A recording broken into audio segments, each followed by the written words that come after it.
Hi guys, my name is Crystal and welcome to my YouTube channel. Welcome old subscribers, welcome new. If you like my videos, please press the like button, please do subscribe. It is Friday morning. Alexa, what's the time please? It's 11:02 a.m. Alexa, good morning. Good morning. On this day in 1941, a man called Roy Plomley had an idea for a new radio program. He wrote to the BBC with a suggestion, and just over 2 months later the first ever episode of Desert Island Discs was broadcast on Radio 4. Right guys, I'm here in my flat after taking Max for a walk. I'm having trouble with my Samsung phone. It's a Samsung phone that I bought from eBay and this phone keeps playing up at the moment. I think the battery's going dead, it's dying. I've tried to upload a video 3 times and it's failed to do so. So I'm trying this for the 4th time, the 4th attempt. If it does it again, I'm just not going to bother. I'm just fed up with it, to be fair. The first time I did a 20-minute video, it cut off and it didn't load. The second time, the same thing happened. I was sat there for 25 minutes filming and it didn't load.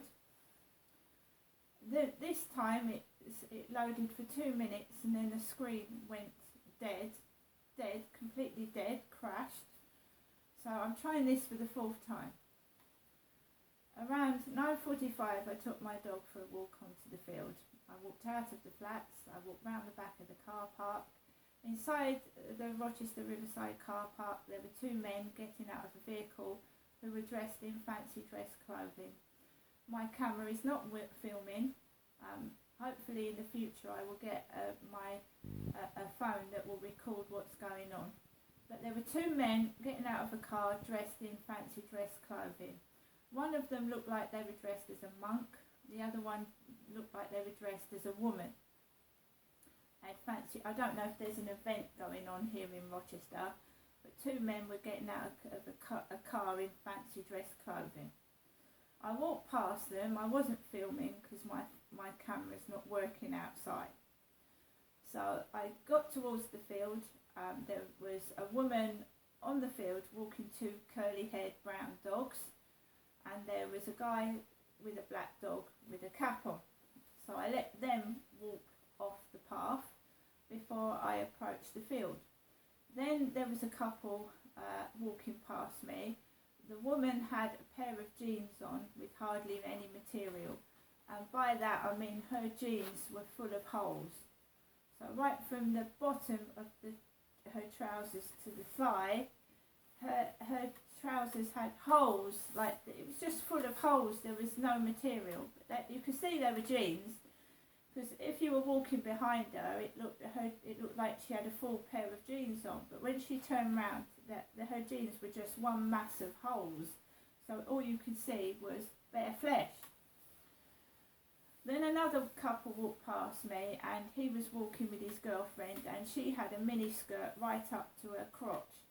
And I mean it, there was hardly any skirt, it was all tights, black tights, and just a piece of skirt around this area here.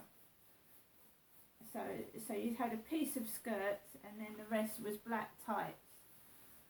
So I walked past all these people, I walked onto the field.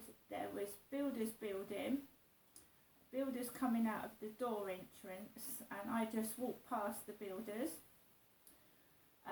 I walked onto the field, I let Max loose off the lead. He had a wonderful run.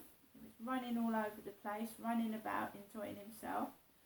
I was taking in the lovely fresh air, looking at the boats. The Scots Line boat was docked, and I was just walking Max around the field and just minding my own business as to what other people were doing. It's just me walking my dog, that's it, in my opinion.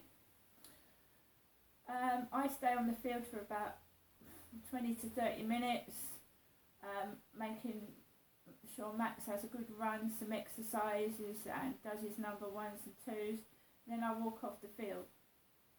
So I just walk down the road, and there's 2 sets of couples laughing, two males and females walking together laughing towards me, and I just go straight on and ignore their laughter. They probably were cracking a joke or something. I don't take it personally. And I walked down the side of the flats through the car parks, and then I walked into the flat. My mother had called me whilst I was on the field. My mother, Jennifer, and she's my mum.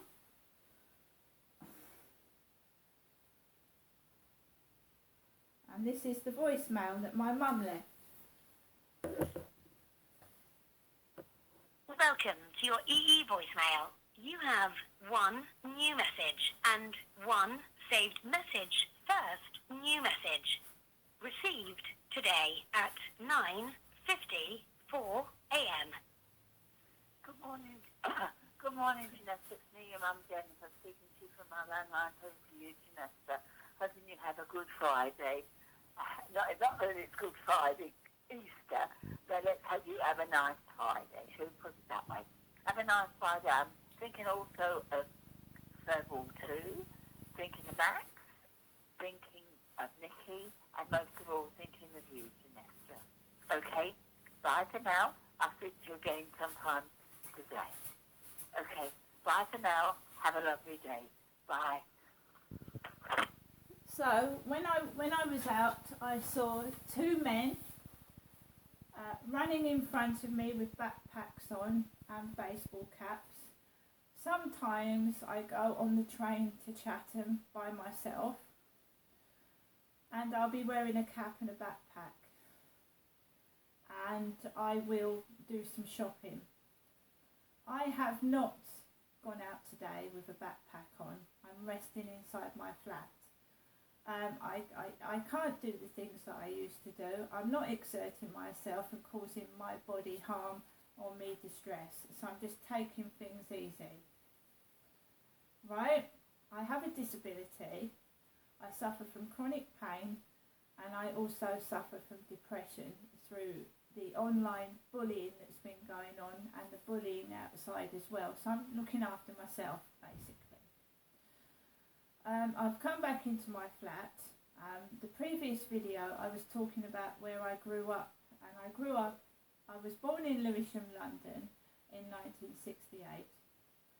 Then my mum and dad briefly stayed in Forest Hill with my nan and granddad, and then we moved to a place called Sydenham in London, SE26.